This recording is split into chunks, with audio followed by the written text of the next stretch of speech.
Okay, now we can get to Triangle Strategy. So we can talk about Triangle Strategy. Triangle Strategy comes out tomorrow.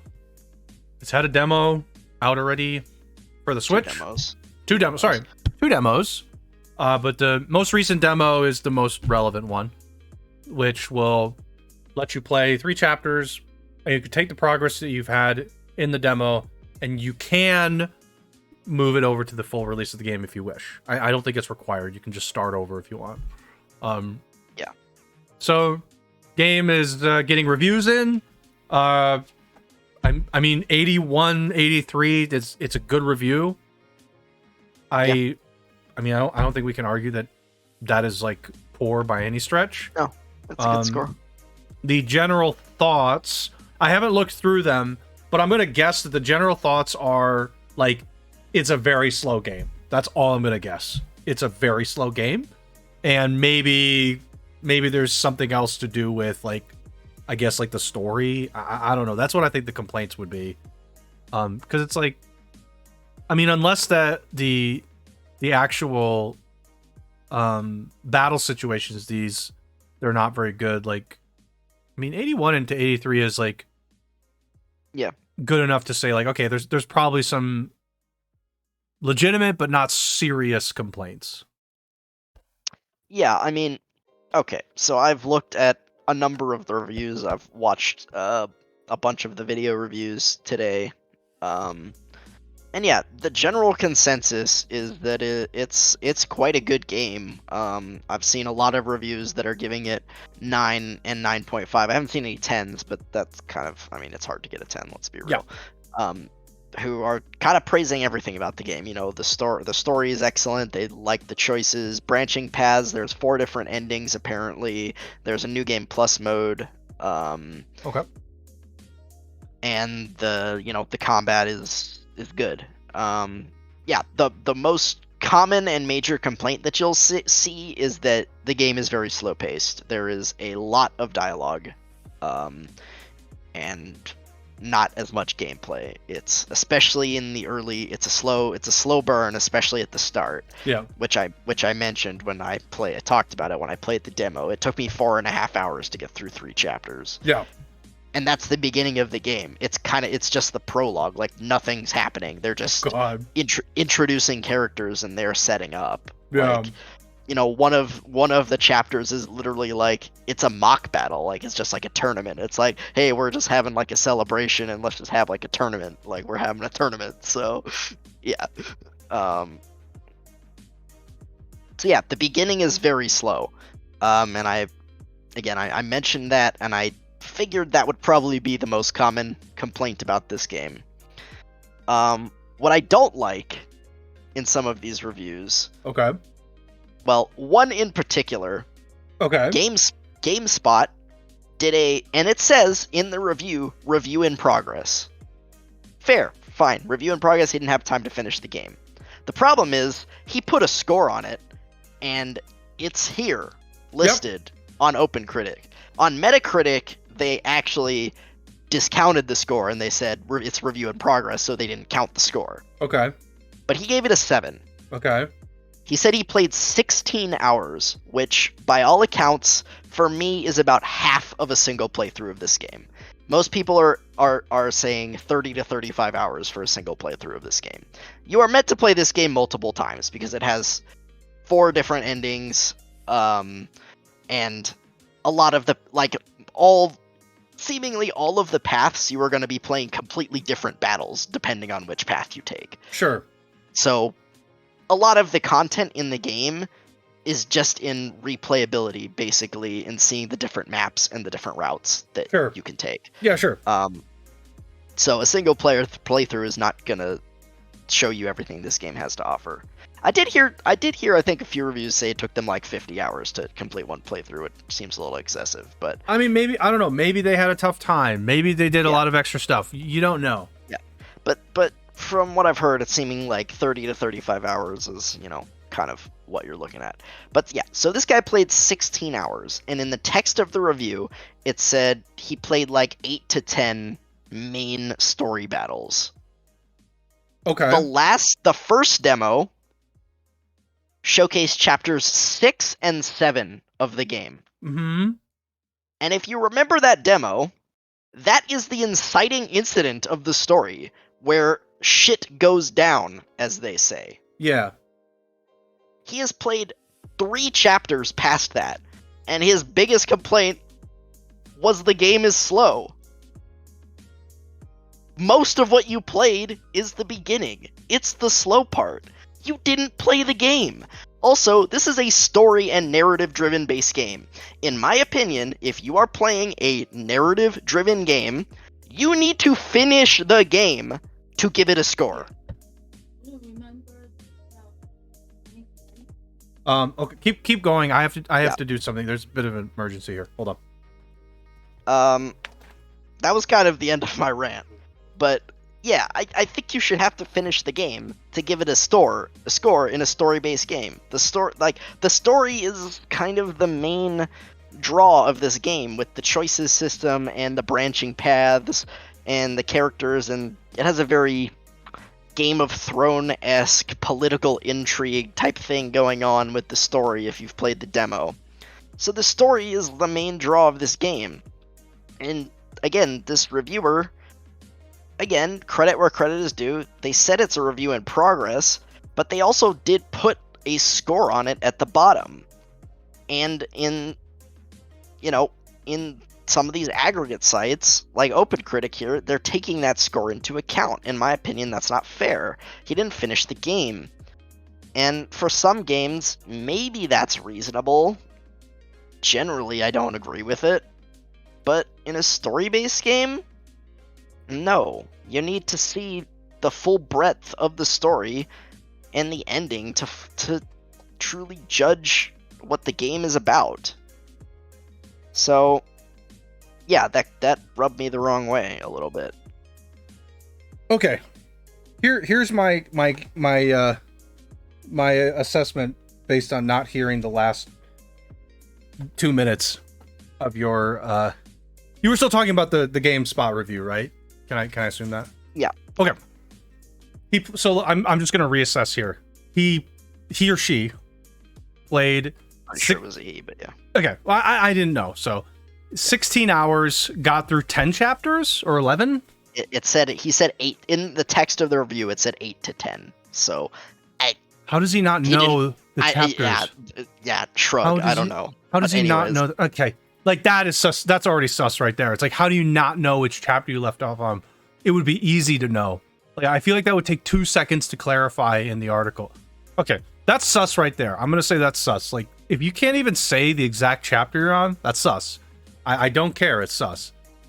Again, from information we've gotten, the game is around 20 chapters long. I don't know if that's probably not exactly 20, but somewhere in that range. So it's assumedly not even halfway through the game, maybe exactly halfway. Around halfway through the game, okay. Maybe a little less. So, and the inciting incident is a third of the way in the game?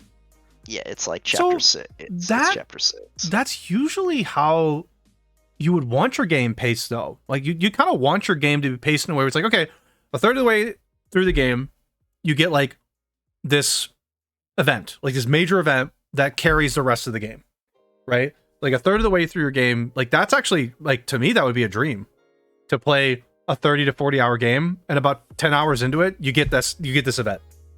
You get this like major event that like pushes you the next 15 to 20 hours through. That's like great, I think.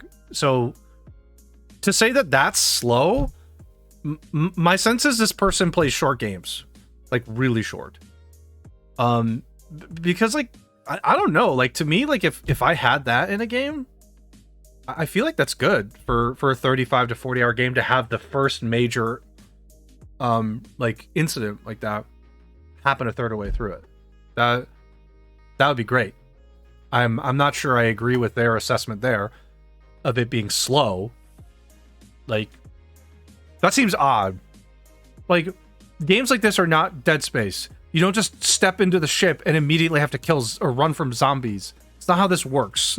This is not that game. Yeah. So you can't expect it to be that. You can't. This isn't Skyrim. You aren't just fighting a dragon in the first instance of the game. That like basically is your objective. Is we got to kill the dragon that came back, or all of them that come back. This isn't that.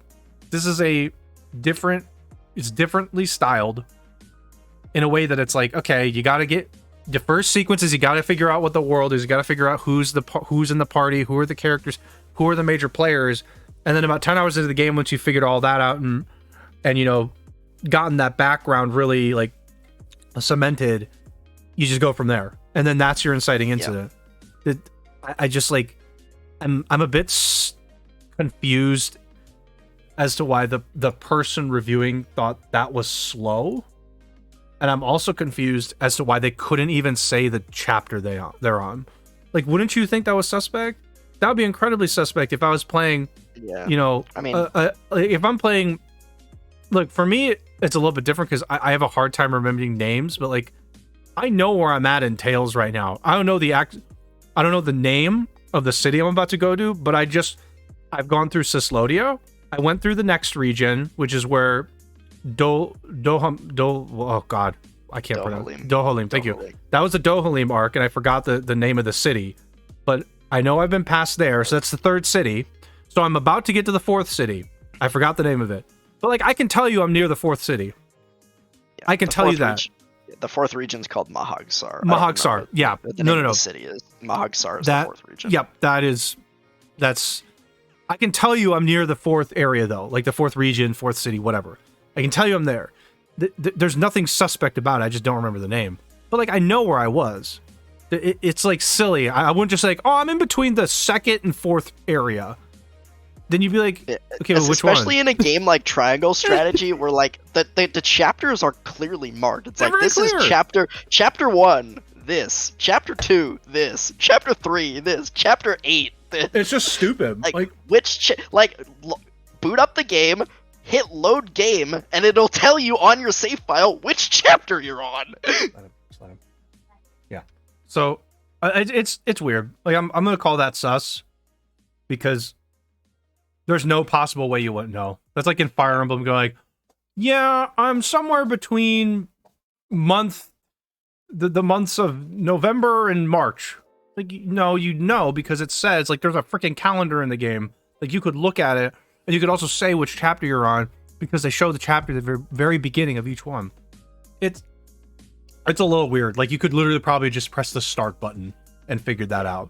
So, I mean, the other part that, like, you missed when you were gone, okay. What bugs me more than that is that this is a story-based game. Mm-hmm. The main selling point of this game was the story, right, and the decisions that you make throughout the story. Right. He's only halfway through the game, so I'm gonna assume that he hasn't encountered some of the most impactful and most powerful choices that happen in this game. Probably not. Which I'm sure they save for the end. Yeah.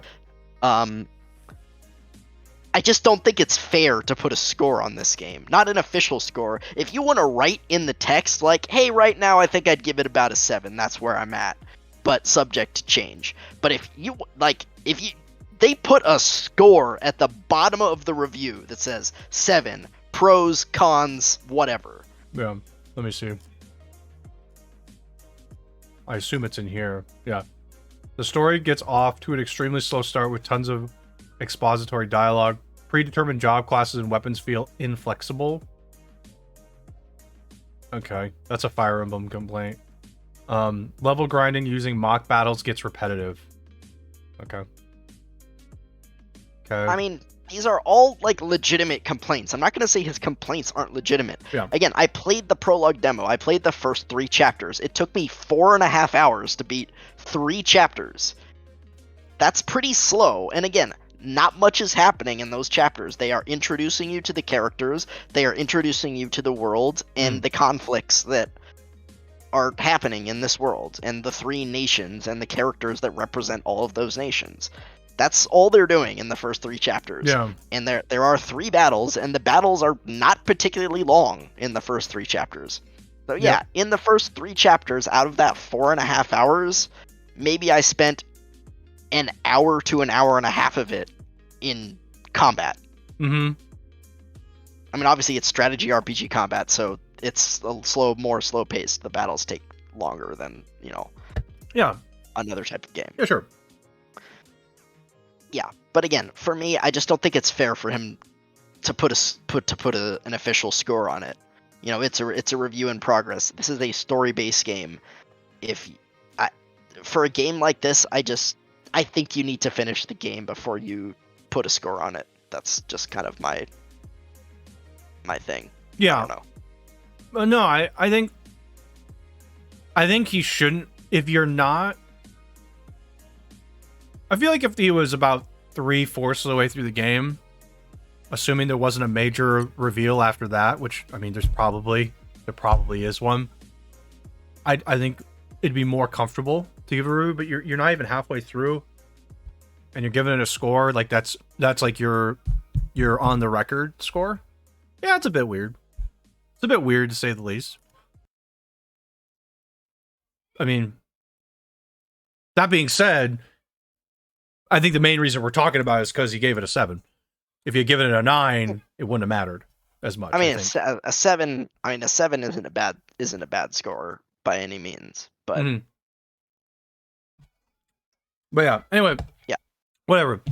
The person, whoever they are, Steve gave his thoughts on his halfway through playthrough of the game on the record for OpenCritic. There you go. Hopefully that'll get updated when he's actually done, good or bad. Maybe it gets worse, maybe it gets better.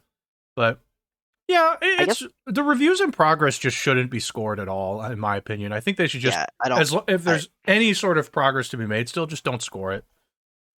Yeah, finish it up.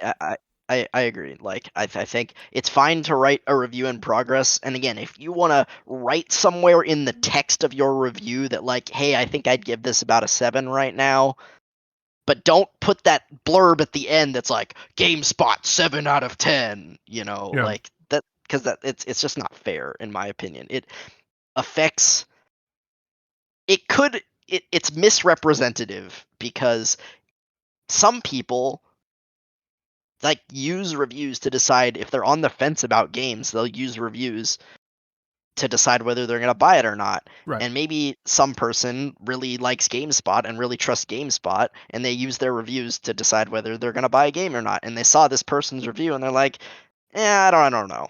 So they are possibly negatively affecting the sales of the game, but they're not giving a representative review of the entire game. They've only played half of it. So I just don't think it's fair, personally. I mean, it's not. You don't put it on the record score if you're still in progress on it, especially when you're halfway through. Like, Metacritic actually just discounted it. They're like, no, it doesn't count. You put it in like the review in progress category. It just didn't go in the score. Like, it didn't count towards the score. I see. And OpenCritic doesn't do that. I guess not. Okay. Well, OpenCritic doesn't do that. So there you go. So, I mean, yeah, you probably shouldn't score it anyway, but I mean, he did. But yeah, it is weird to have somebody go on the record as a reviewer, okay? As a reviewer, like if I come out and just say, like, I played halfway through a game, yeah, I don't like it. Well, I'm not a reviewer. That doesn't go on the record on a website like this that people are going to use because you are a credible source, you would think, to give reviews. So, like, that matters more than me saying, okay, well, this game sucks. That's more. Yeah. It matters more, like, frankly. And again, there are probably people who this review is actually good for them because maybe they were thinking about buying the game and they see the person say, like, hey, the beginning's really slow, and maybe they don't like that, or maybe they played the first 3 chapters in the demo. They're like, yeah, this is just too slow for me. This isn't for me. Right. And I mean, to be quite honest, I expected around this range of score, like 80, like low 80s, maybe 85 tops for this game, because this game is not going to be for everybody. I said that already. This game is slow paced. Yep.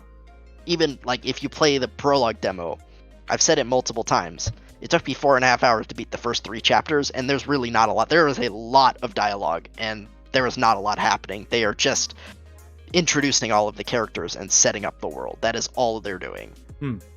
So there's some people who may just, they're just not into the slow pace and they just get bored, and maybe they like the gameplay, the strategy, but they're not willing to sit through the story. I mean, in that case, you could just skip the story, but I think you would be doing a disservice to this game if you skip the story. So, no, you just wouldn't. It's like skipping the Xenoblade cutscenes. Like, okay, well, you're missing a lot of context. So, As much as I But again- wanted to skip some of those cutscenes, Yeah. it's context. To me, in a game like this that is so heavily story driven, it's like reading a book halfway through and giving your review of that book. That's actually kind of true. It's like reading, yeah. Or it's like, you know, I went to a movie and I want to review the movie, but I fell asleep for all the parts except for the action scenes. And you give your review of the movie. Well, It's I mean, like, okay, if I read a book halfway through and it was like a 300-page book, I probably have a good idea of, okay, maybe I should just put this down, you know? yeah, sure. But in a movie, the same thing. Like, I think I've actually walked out a movie once. I don't know if I walked out of a movie once too. Yeah. Just once.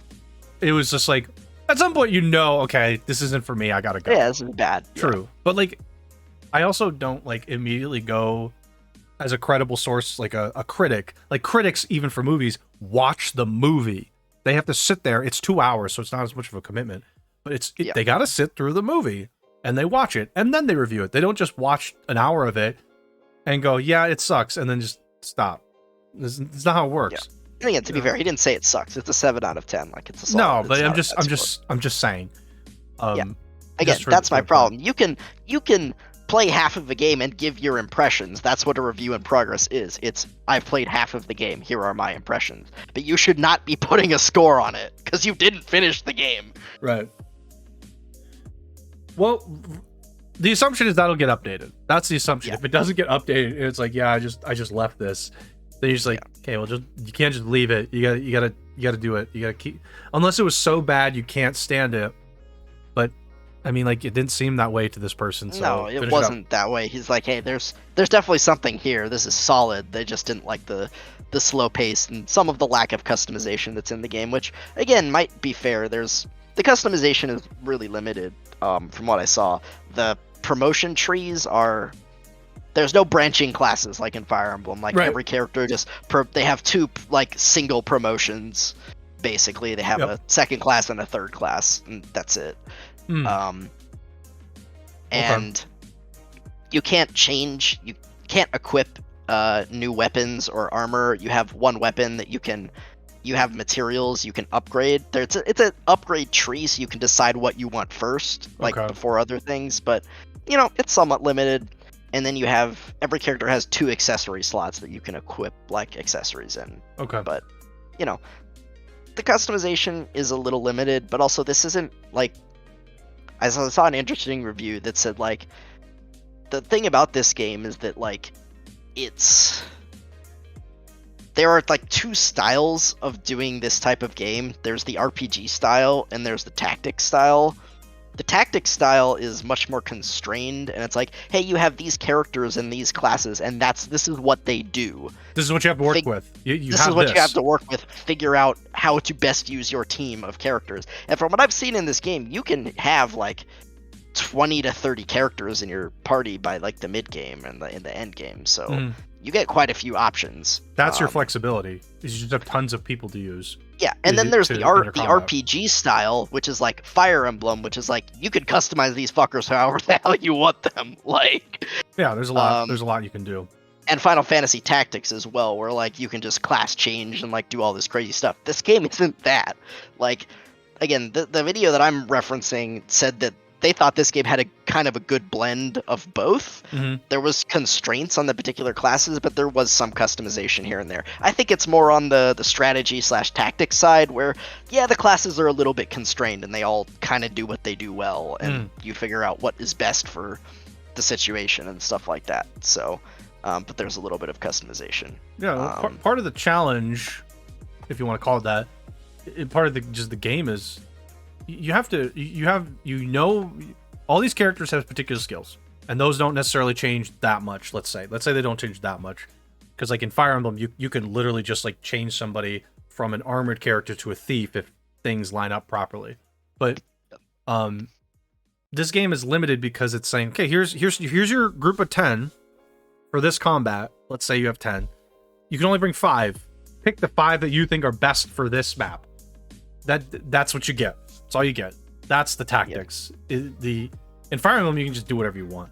But I mean, to me also, it helps to um, sort of delineate each character's like their personality and their skill set. Like Benedict, the old guy in the glasses that you can see in this, Yes. he is the tactician. He is the strategist of the party. What he does is he does buffs. Like he stands in the back and he buffs people. He gives you like defense buffs and attack buffs, and I think later he can give TP to people and stuff like that. Like he's a support character. What would like it wouldn't make sense if you could turn that guy into a sword fighter and just like get. I mean, he has a sword and I think it's like a cane or something. I mean, you could go in there and whack things with him, but he doesn't do that much damage. Like That's not what he does. he's a tactician. Like it'd be kind of weird to me in this game if again you could just turn this guy into like a big armored frontline fighter. It's like that's just not this guy. Like he's a strategist. He sits in the back and he helps like command and Right. buff the army up basically. Like That's not his strength, and this isn't Fire Emblem, so you gotta deal with like this is what you got. Use it to the best of your ability, given that this guy does this, this, and this. You can't just change that. I mean, there's nothing wrong with that because it's part of the game. just So, a different design philosophy. It's a different take. Yeah. than Final Fantasy Tactics or Fire Emblem. That specifically, I don't think there's anything wrong with, because you're just like, okay, well, I've got these pieces and I have to make do with them. Like, I don't have every piece on the board, and I can't just change, a bishop to a queen whenever I feel like it. I have a board, I have a chessboard, and I have all these pieces. That's it. I can't make my knight a bishop, though. I can't just do that. In Fire Emblem, you could do that. But this game's like, no, you get a bishop. Do what you can with this bishop. Here's your rook. Do that. It's that. It's a chess game. This isn't, it's a chess game. So, nothing wrong with that. You just got to know that it's a chess game going in. Some of these people didn't know that. They came in thinking, oh, Fire Emblem. Yeah. Or Final Fantasy Tactics. A lot of people I've seen, like, hey, they wanted this to be basically Final Fantasy. Like, people love the original Final Fantasy Tactics, and they wanted this to be the new Final Fantasy Tactics. And, like, yeah. But it's not exactly like it takes some of the ideas from the like it's a strategy RPG. It has some of the same mechanics, but it's new. It's a new twist. They wanted to do some new things. So they wanted chess. It's okay. Like if you want chess, it's fine. You want chess. Some people don't want chess. They want something completely different, or like even just slightly different. That's fine. But like chess is a really good analogy because you have all these pieces on the board, but they all do different things, and they're all good at different things. Yeah, it's like okay, like. It's a chess game, and there are people that want to play chess in a different visual, style. To me, it seems like that, and that's great for some people. Maybe not for everybody, but for some people. But some of these reviewers wanted Final Fantasy Tactics or Fire Emblem because that's what we're seeing. We're seeing a lot of Fire Emblem, for this. That's the popular brand. It's not that, and people are like, wait, I can't just change my class on the fly. It's like, no, you can't just change from your pawn into a king all of a sudden. It's not how the game works. I feel like some of the reviews you just sit down with and go, this isn't chess. This is chess. This isn't something else that you imagine it like where you can just swap things out.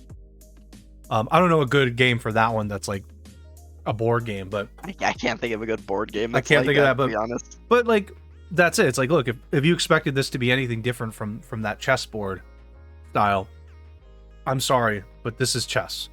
So, I know you were expecting something different, but this is a chess game. So maybe talk about why you like it as a chess game. Yeah, that's always another thing about reviews that it's like, even we have this where it's like, oh, well, I got Triangle Strategy and I played this and I expected it to be like Fire Emblem, but it's not, so I don't like that. It's like, okay, that was your expectation and you don't like that, but is that a you problem or is that the game's problem? Sometimes. Yeah. To me, I also, this feels more like a you problem. Sometimes it is a game problem. It's like, okay, well, no, it should work like this.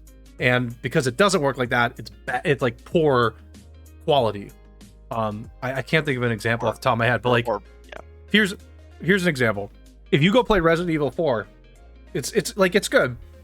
But then if you go play Dead Space and then try and play Resident Evil 4, you're like, man, the mechanics of Dead Space are way nicer in regards to actual gunplay. It's just like, it's way better. But I don't think it's necessarily Resident Evil's fault that it's not as good as like something like Dead Space. Resident Evil, the sort of like rooted gunplay also adds a bit to like the tension. So like, does that make the game bad? Not really. It's just a different way of doing it to increase tension. Dead Space came out. Yeah, it came out before. 6-7 years before True. Dead Space. So. But if I played Resident Evil 4 and I said, "Oh, I expected Dead Space, so I don't like this game now," it's like, well, even just removing the fact that the game before, it's like, I mean, is that a mechanical issue? Sure, but in the style of that game, it kind of increases the tension to not be able to move around while you're like shooting your gun. There's like more tension, more tactics in how you're placing yourself in relation to the enemy. I don't think that's really necessarily a bad thing in that game. So that's where I think it becomes like, oh, that's a little bit of you. Like you're not seeing the other elements that make the game what it is and what adds to its value. And I think like the problem is people are going to see this and go, oh, I'm using Fire Emblem because that's what I know well. Like, oh, I expected like a Fire Emblem customization system. It's like, yeah, but this game is different than that. It's not supposed to be that. This game isn't Fire Emblem. Like, if you expected that, I can understand why you might have. But if it's that, is that really a problem from the game's perspective, or is that your problem because you expected that and didn't get that, and now it's the game's fault? That it's not. That's not the game's fault. If it was an actual serious mechanical issue, then there's a complaint there. But this is just a different style than what you are used to or what you're expecting. That's not the game's fault, necessarily. The context in this case is that's not the game's fault. I really do think that some reviewers are at fault here for they keep saying like, oh, I expected Fire Emblem. It's like, okay, but that's not the game's fault. I've also heard some people, not everybody. I've heard this in both. Like, this game does not have permadeath. If your characters go down in combat, it doesn't matter. They're back the next fight. Like, they keep any of the experience that they had earned during the fight, like up to the point that they went down. Okay, but they can't get any more after they go down. So no, obviously they go down. They're out. If they go down, they're out of the fight. Yeah, they're unconscious. The end of the fight. Yeah. But I heard a positive spin on that where like it's good because it means that you can, it helps level up your weak. Like if you get to a point in the game and you recruit a new character who's below the level of your party, you can just send them in, and like if they go down, it doesn't matter. They just keep the experience that they used and they level up, and it's fine. Sure. And I heard someone say like, well, it kind of hurts the difficulty of the game because like it doesn't matter if anybody goes down, you can just bum rush, and like it doesn't matter if people go down. Also it's true. Like, so they would have preferred that permadeath existed in this game. But I think in this game permadeath wouldn't work because the main characters at least, are so intrinsically tied into the story of this game. With the choices system, like the way it works is each of the main party members have a coin, and they can put their coin in any of the slots in the scales, and you have to convince them of which one you want to do. Okay, sure. And all of those characters, like personalities and decisions, weigh into the decision and why they want to do what they want to do, and how you can convince them to go to your side. Right. It's about like getting to know the characters and what the most persuasive argument will be to persuade that character to go your way if you're trying to persuade them. So I think permadeath would have been awful in this game based on the story. Permadeath wouldn't have made sense because let's take Fire Emblem. Fire Emblem's permadeath. Like, do we really need Leona for every part or Leone for every part of the story? No, you don't actually. It probably is nice to have Leone's perspective, but Leone is not the crucial character in Fire Emblem that has to be in every scene or something like that.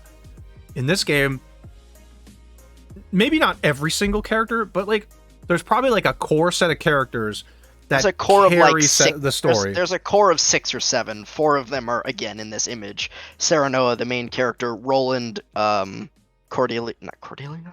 Frederica, and Benedict. those are 4 of the Okay. main characters in the game. Like, so let's assume the core is like 6 or 7. That's like you said. That's a lot of characters that need to be there. If you turn permadeath on, it just doesn't work, because if you lose a core character, I guess your like workaround is okay, you just can't use them anymore, but they're still alive. But that doesn't make sense. So there's like, you can't just have your character that's like in your narrative die unless your narrative is built around that, which is, for a game like this when there's so many core characters, oh my god, I'm sure that would have been like, that would just wouldn't have worked out the same way. It would have been a nightmare, I'm sure. As opposed to, again, like, look, if Marianne from Golden Deer went down, okay, well, nothing really changed outside the fact that Marianne went down and we just can't get her perspective anymore. Yeah, and you can't get her side stories and stuff like that. Yeah, that's okay, but like, that doesn't stop the story from happening. There are certain characters in Fire Emblem who are not allowed to die. Correct. Again, 3 Houses is an example. Byleth, your main character. If Byleth ever dies, game over. Byleth can die, and the main lord of your house. Yes, correct. Edelgard, Dimitri, or Claude. If they ever go down, game over. You have to turn wheel. You have to, whatever it's called, Divine Pulse. Yes. Or game over. Yeah. That's it. And that's like 2 characters for each house, like total, where you can either Byleth and Claude, Byleth, Edelgard, Byleth, Dimitri. There's like 2 core characters that need to be there. Much easier to say, yeah, we can do permadeath, than like 8. Like the whole house is integral to the story, so permadeath is on. It's like, okay, well, if the whole house is required, that makes the game just like it makes no sense for the game. I also don't think that removing the element of permadeath necessarily correlates with more challenge all the time. That doesn't mean that this game is going to be not hard. What? Yeah, okay. I've heard most people say that like normal difficulty, especially later on, is actually pretty challenging. Like that this game isn't and hard is fucking brutal, basically. Permadeath just means that, oh, my one character that I had like super souped up, I'm gonna save scum to make sure that person stays alive. But like in this case, like, okay, but you know, this game could still be hard. Like the challenges in the game, maybe outside of the character's need, or like maybe the objective isn't to clear out all the enemy forces. Like that doesn't mean that the other objectives aren't going to be easy, because and also like if you have too many characters go down in a freaking mission, like that mission is probably going to be hard to complete anyway. So I don't know. I'm not sure I buy that argument. It's just like, okay, what? You could also have some like epic tense moments where like, man, you're having a real hard time with this mission, you know, you have one character left who's like, you know, and there's like 1 or 2 enemies left on like, you know, low health, and it's like down to the last man type thing. It's like, damn, yeah, like kind of epic finish to a mission, right? Where it's like, I lost my entire squad, but we did it, man. We won in the end. Like, you're also just not save scumming because permadeath is a thing. Yeah, that's the other thing with permadeath. Like, I like the idea of it in concept, but most of the time it just turns out that like if any of the characters that I am using and that I like die, I just restart because I don't want them to die. Like, I mean, Fire Emblem figured that out too. Like, Divine Pulse is literally the answer to that in some context. Besides just being able to reset for harder difficulties, like, okay, you gotta do like a very specific ordering. But I don't know. I'm also not buying that permadeath is like, oh, by turning permadeath off, the game is now easier. Like, no, not true. That's just not true. I don't know if I buy that. So I wanted to also be clear on that part too. Like, okay, permadeath isn't a thing in this. Now it's easy. What are you talking about? I'm not sure I get that. So anyway, well, yeah, I mean, overall, again, the reviews are very positive. There's a lot of really high scores in here, like 9s and 9.5s, where people are like, yeah, this game's incredible. Like, I love the story, I love the characters, the choices are impactful and amazing. Most of them have the complaint of like, yeah, like it's kind of a slow game. There's a lot of dialogue, especially the beginning. Like, there's not a lot happening, and it's just a lot of talking and not a lot of gameplay. I mean, legitimate complaint. Fine, I don't disagree with it. There was one person gave it a 5, and they just seemed like they didn't like anything about it. They were just like, yeah, they're like, the story's boring, the characters are boring, I hate the world, the gameplay's okay, but whatever. Somebody said dull political lore. Wow, this just went in on that one. Oh my god. Yeah, I mean, the story is a lot of like political intrigue. It's very like Game of Thronesy in like the world building and the political intrigue that goes on in the story in this game. Mm-hmm. But again, yeah, I mean, the dude just didn't like it. It's fine, like whatever. It's your opinion. Like, I don't know. Like, reviews are opinion, right? In part, at least. Like, you try to be objective about some things, but other things are just like, yeah, this game, wasn't for me. And I kind of had a feeling that was going to be the case with this game. This game was not going to have the wide appeal that something like Elden Ring did, which came out last week and got insane reviews. I knew this game wasn't going to be that. Again, I expected a meta in the round 80, low 80s, something like that. Because this game it doesn't have the wide appeal. One, it's a JRPG, which is already niche, and it's a strategy game, which is even more niche. So, and after playing the demo, I was like, yeah, this game's really slow too. Which, again, JRPGs kind of tend to be slow, and same with strategy games. But this one is like exceptionally slow, because Fire Emblem has a lot of talking and a lot of dialogue, but not like this. Like, no, I don't know. It's not. Like, no, Fire Emblem's not like. It's not as heavy as it obviously could be. Fire Emblem's like a little bit faster, of a game, to be honest with you. Like, things happen pretty frequently enough where you're not getting like large portions of the game where you're like, ugh, there's so much to listen to and look at and read. Fire Emblem's pretty fast in respect to that. Three Houses is more just running around talking to people when you're not in battle. But I don't know. I haven't played the demo of this yet, but the second demo. But I mean, like, if it's slow, it's slow. That's just how it is. They want to tell a story, so yeah, they want to tell the story. And again, if you're comparing this to the other game that this team made, which was Octopath Traveler, this game is way slower than Octopath Traveler. Octopath Traveler, I mean, it had stories and they were interesting, the individual character stories, but most of that game is gameplay. It's, running around and doing combat. Yeah. That's a more traditional RPG. Yep. Yeah, this game is... But listening to the story and understanding the story and the characters is going to be important in the gameplay.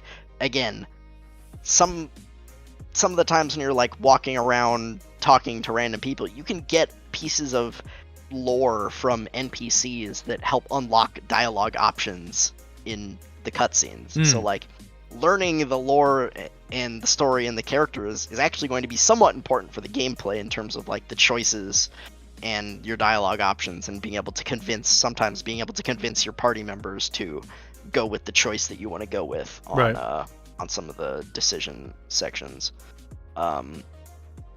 So yeah, this game, as I said, is not for everybody. It's going to be slow-paced. It's story-focused. It's a strategy game. If that doesn't sound like your cup of tea, then I don't recommend this game to you, unfortunately. I would love to, because this game looks awesome to me, but not everybody has the same taste that I do. So no, there's definitely going to be people that are just not going to be willing to sit down for long periods of time to digest that when there's other things that are like faster, or like Elden Ring or things like that. It's just like, well, or I could run around Elden Ring and explore that, and there's lots happening frequently in that game. Like, do I really want to sit and basically watch a movie?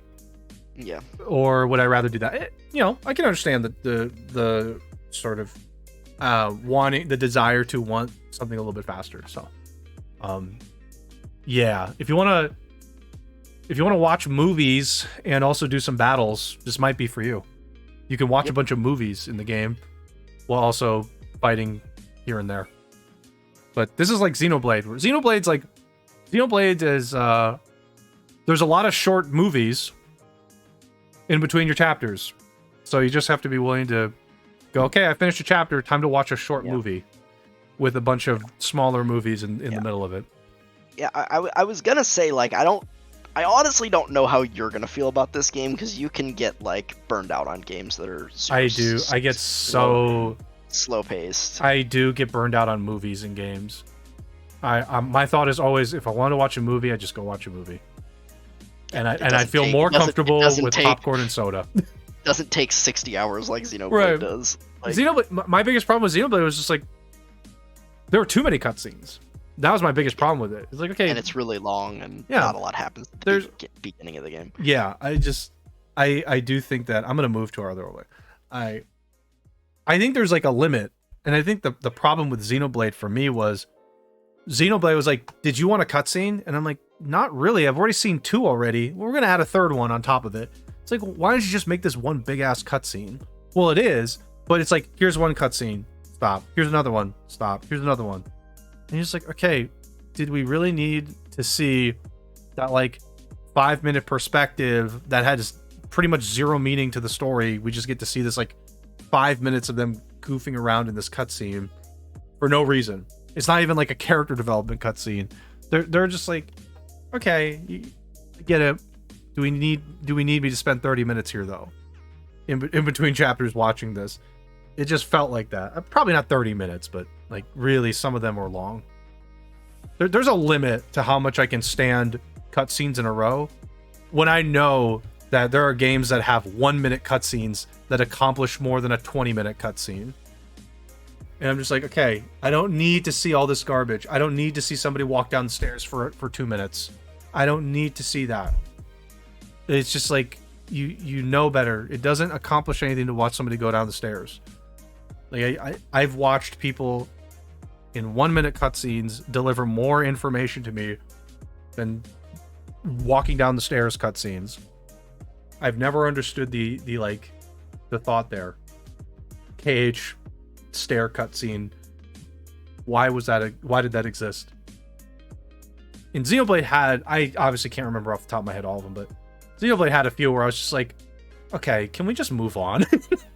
Can we just move along, please? Oh yeah, Xenoblade 2 has like between 10 and 15 hours of cutscenes. Yeah, and I was like, you didn't need this much. Like, there's like important conversation cutscenes matter. Got it. But that doesn't mean if you need 20 minutes for that's probably a problem. That might be a problem. If you really need 20 minutes there, it just feels like a problem to do that. I have a hard time imagining that. Tales is a little bit better. Tales has a lot of skits, but Tales to me, the cutscenes usually are not long enough, but they deliver enough information where I find it, like, the ones that I find relevant are there for a reason. But Xenoblade for me was too much. That's probably the worst cutscene levels for me. Especially from somebody that just plays a lot of shorter games, or games that just don't have cutscenes. For me, I think Kingdom Hearts might be worse than Xenoblade. Oh, it's so bad. Oh yeah, that's so bad. Because Kingdom Hearts, to me, like, most of their cutscenes serve almost no purpose whatsoever. They're just like there. And, like, I just don't know. Like Xenoblade, at least they're like developing characters and actually doing stuff most of the time. They do waste some time in cutscenes. I'm not gonna say they don't. Sure. But Kingdom Hearts has a hell of a lot of pointless cutscenes. Yeah, of course they do. Kingdom Hearts' biggest problem is their mini games. Kingdom Hearts was infatuated with their mini games to the point where you're just like, yeah, but they suck. So why should I care? Like, it's one thing if the mini game's good, but you can't tell me that Kingdom Hearts Mario Kart was a mini game you wanted to play. I swear to God, Kingdom Hearts was shit. Kingdom Hearts had that problem to me. The cutscenes, yeah, but I could skip some of those cutscenes and not feel like I lost anything, which is great. But oh god, the Kingdom Hearts minigames were the reason why I just hated it. Especially, I'm just gonna say it, especially the Olaf one. There's no point. There's no point to that. There's no point to it. It doesn't add anything to the game to have to put them back together. I don't get that one too. Like, if you're gonna give me a mini game, make it matter. Give me a reason to do it. Make it like a story based, like where I get to like character development on a character that I care about. I could give two shits about Olaf. Why did I need that minigame to put him back together? It was more fun not putting him back together correctly and just looking at how stupid he looked. Yeah. So that was Kingdom Hearts. Kingdom Hearts is its own thing, though. Kingdom Hearts is its own thing. Yeah. It's got a lot of other great, appeal to it, but it's not the minigames. As I said, that's why I'm like, I really don't know how you're gonna feel about Triangle Strategy. I might hate it. Who knows? You're gonna play the demo and maybe see how you feel about the beginning of the game. But, I might hate it. I'm never gonna discount that as an option. I may hate it. Who knows? I may actually like it though. I may like enjoy playing the game on the train for a bit and like soaking that in. There's no telling. Am I gonna sit down on the couch playing this? Probably not.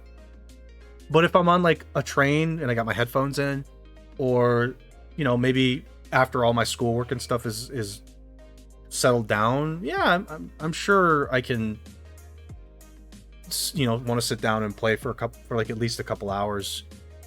That's like maybe a chapter, something like that. I don't remember, a chapter or something, but I don't know. But it's just a question of like, okay, is it going to be interesting enough for me to want to just go to the next chapter?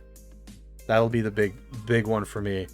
My biggest issue with Xenoblade was as soon as I got past like a certain point, I stopped for all those months because I was like, oh god, I just can't do it anymore.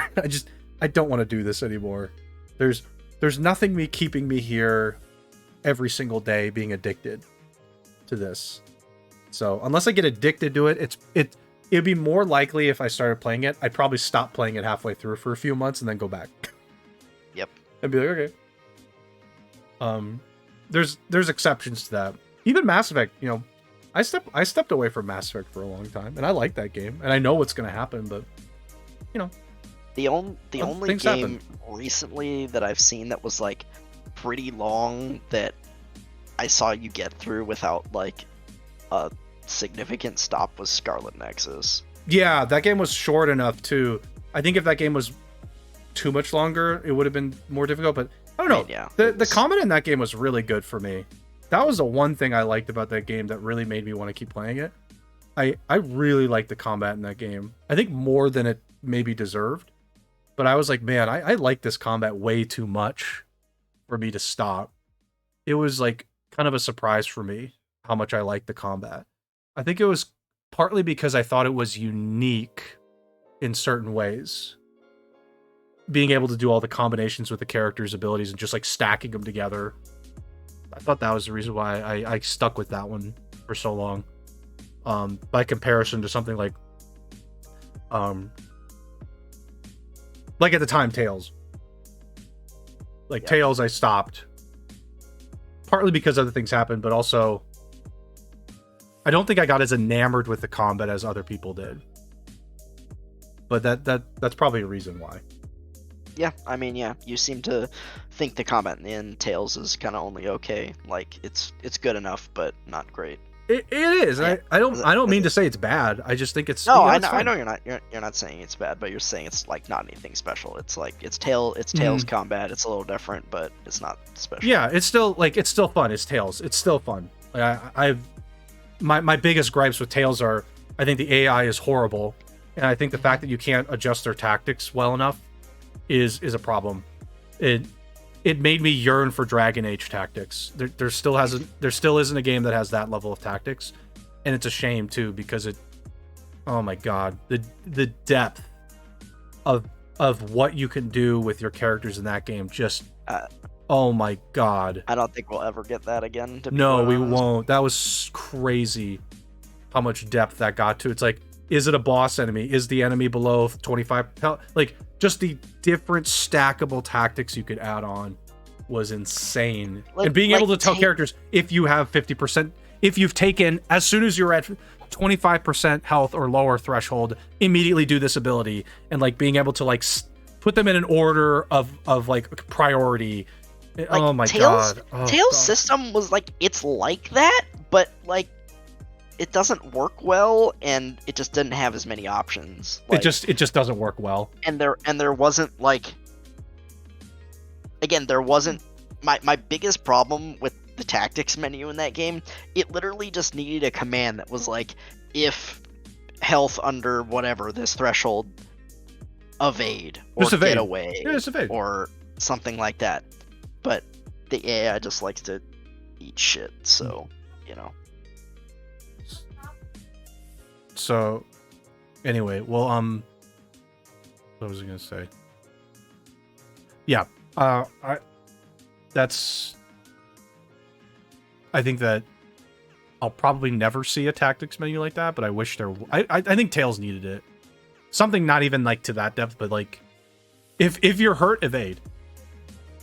So, anyway, I'm excited for Triangle Strategy. I'm gonna play it. I'm thinking about doing some streaming of it. I'm not gonna guarantee it again because maybe I just won't feel like it. But yeah, sure. maybe I'll stream it a little bit.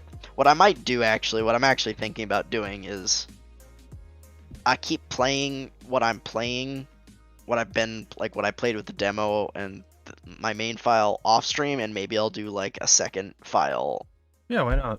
Like for on stream. There's no like, obligations in that case too. Like you can just play like a couple hours on stream, and then when you're off stream, just play your main one, and you could still get through it.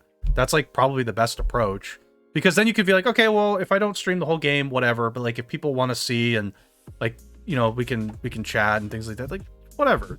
I think that's totally fine. Like if I had a bigger audience and people were interested, I think it would be really cool to do a playthrough of that game where like Twitch chat decides the choices that I make. Yeah, but that would be great. Actually, I don't think we have a big enough audience to really do that, unfortunately. But I think that would be a really cool idea for this game. Like all the choices, it's like, all right, Twitch chat, tell me what you want to do. No, I think it is indicative to that.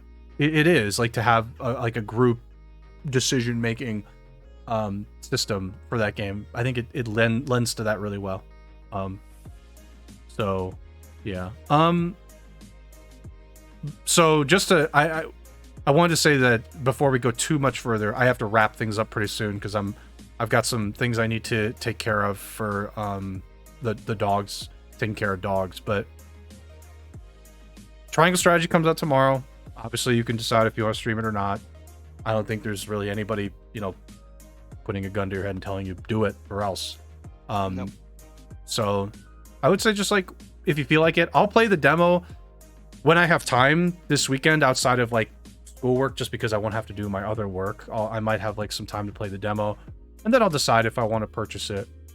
I mean, like I feel comfortable with that. Like as much as I think the game could be really like cool to play for me, I'm also just thinking about, okay, well, if the demo is really slow and I really don't like where things are heading for the actual like dialogue and that, like, would it be worth buying now? It's never going to go on discount, but I would expect it to come out on Steam at some point, much like Octopath or other systems. Probably at least a year, though. So that's something too to think about. It's like, okay, well, if I wait a year, am I missing out? Am I going to miss out on that? Probably, depends. So anyway, but I think the game is like, it's cool. Like I think it's cool in the fact that we don't get as many of these, I want to say mainstream, as in like we get some of these, obviously you're going to see them on Steam, and other stuff is like more small projects. Yeah. But this is a bigger project. So it's seeing more like this is like, it's good. Get some diversity. Yeah. Honestly, at least as far as I can think of, the last strategy game like this, that like big release that I can think of that came out was Fire Emblem Three Houses. Correct. Like I can't think of another one, and that game came out in 2019. Right. So it's nice. Like people who follow this kind of genre, they get their little piece here and there. Yeah. It's nice. Yeah. I think playing the demo and then seeing if your feeling is the right choice for you, because I honestly don't know if you'll like it, because as I said, the beginning's really slow, and you could just like be like, yeah, this is just too slow. I don't know. Honestly, I'll never know until the demo is played. Never will know. I may just fall in love with it. I've played maybe weirder things that I'm like, wow, I really love this, and everybody's like, really? I've had those experiences. No, so... I mean, you know me. I liked Scarlet Nexus, but I didn't like it nearly as much as you do. So. I adored that game for some reason. Beyond just like there were way too many things about that game I adored. But yeah. Anyway, I hate to cut it short, but I do need to cut it short today. That's fine. So I think just in conclusion, keep an eye out for the YouTube stuff this weekend, and if you do end up streaming at Spoon, send me a note, send me a message when you think you're going to do it, because I would love to at least like watch, I think is what I would like to do. So let me know if you do, and we'll I'll at least be hanging out, even if it's not in voice. Like I'll hang out and watch. But any other thoughts to close, Spoon, before I have to head out and calm the dogs down because they keep barking, I guess? No, yeah. I mean, I think we talked quite a bit about Triangle Strategy. I'm excited to check it out. Look out for streams, and I'm sure we'll talk about it more next week, because I'm sure I will have played quite a bit by next Thursday, and I'll have some more concrete thoughts on it. I doubt I will have finished it, but I'll probably have made some decent progress. I'd be surprised if you did, actually. Like, I know it's not as long as some other games, but that's still like a commitment. 30 hours over in a week is a lot. Yeah, it's a commitment over a week. I mean, it's not like I haven't done that before, but I don't know if you're do that right now. Yeah. Like. Yeah. No, I understand. But anyway, let's close things out here. Thanks everybody for watching, and please be sure to keep supporting us and keep an eye out for Spoon if he decides to stream or not. Or we'll see you guys next Thursday. Right. Mm-hmm. Cool. All right. Well, have a good night. Yep. And we'll talk to you guys soon.